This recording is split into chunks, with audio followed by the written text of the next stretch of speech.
धुळे शहरातील मध्यवर्ती ठिकाणी असलेल्या संत शिरोमणी रविदासजी गार्डन येथे बालगोपाळ मंडळींसाठी आनंदाचा आणि उत्साहाचा महोत्सव पाहायला मिळत आहे। सकाळी 9 वाजेपासून ते रात्री 10 वाजेपर्यंत या गार्डनमध्ये लहान मुलांसह नागरिक मोठ्या प्रमाणात हजेरी लावून आपला मनसोक्त आनंद लुटताना दिसत आहेत। या गार्डनमध्ये Tatya Vinchu, laser show, bike rides, e bike rides, buggy rides, विविध प्रकारचे जम्पिंग गेम्स तसेच आकर्षक मनोरंजनात्मक उपक्रमांमुळे संपूर्ण परिसर गजबजून गेला होता। विशेष आकर्षण ठरलेला वॉटर लेझर शो पाहण्यासाठी नागरिकांनी मोठी गर्दी केली। धुळ्यात काही नाही असे म्हणणाऱ्यांना प्रत्युत्तर देत धुळे शहरात बालगोपाळांसाठी आणि कुटुंबासाठी एक उत्तम मनोरंजन केंद्र उभे राहिले आहे, अशी भावना नागरिकांनी व्यक्त केली।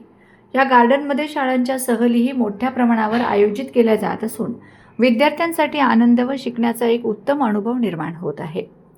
गार्डनचे व्यवस्थापक व मॅनेजर राजू भाऊसार फेटेवाले हे धुळे शहरात अशा प्रकारचे आधुनिक आणि मनोरंजनात्मक गार्डन विकसित करण्यासाठी सातत्याने प्रयत्नशील आहेत।